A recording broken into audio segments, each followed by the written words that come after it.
à toutes et à tous et j'espère que vous allez bien. Aujourd'hui nous allons lire la scène 2 de l'acte 5 d'Andromaque de Jean Racine. Scène 2. Hermione, Cléone.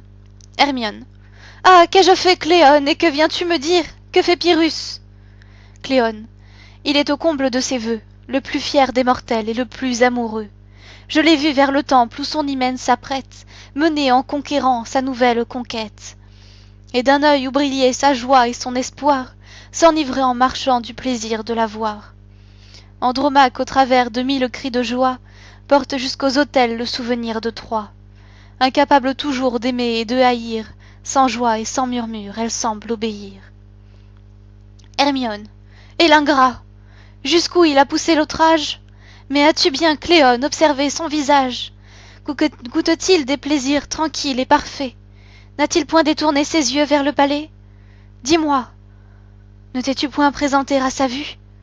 L'ingrat a-t-il rougi lorsqu'il t'a reconnu? Son trouble avouait-il son infidélité? A-t-il jusqu'à la fin soutenu sa fierté?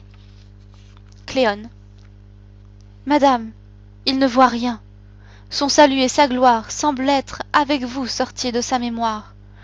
Sans songer qui le suit, ennemi ou sujet, il poursuit seulement ses amoureux projets. Autour du fils d'Hector il a rangé sa garde, et croit que c'est lui seul que le péril regarde. Phénix même en répond qu'il a conduit exprès dans un fort éloigné du temple et du palais. Voilà, dans ses transports, le seul soin qui lui reste. Hermione.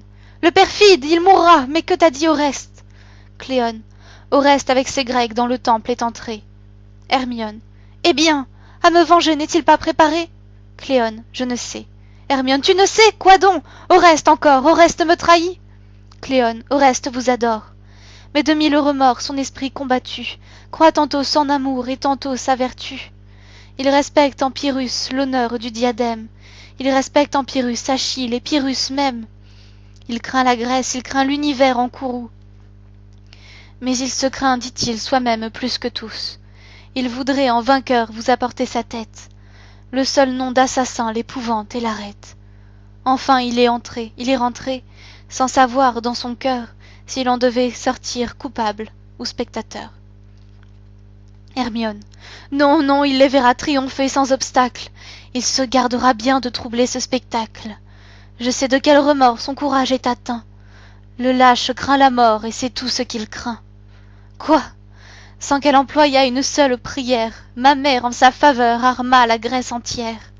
Ses yeux pour leur querelle, en 10 ans de combat, virent périr 20 rois qu'ils ne connaissaient pas. Et moi, je ne prétends que la mort d'un parjure, et je charge un amant du soin de mon injure. Il peut me conquérir à ce prix sans danger. Je me livre moi-même et ne puis me venger. Allons, c'est à moi seul à me rendre justice. Que de cris de douleur le temple retentisse, de leur hymen fatal troublons l'événement, et qu'ils ne soient unis s'il se peut qu'un moment. Je ne choisirai point dans ce désordre extrême. Tout me sera Pyrrhus, fût-ce Oreste lui-même. Je mourrai, mais au moins ma mort me vengera. Je ne mourrai pas seul, et quelqu'un me suivra. Et nous lirons la scène 3 la prochaine fois. Portez-vous bien, à bientôt!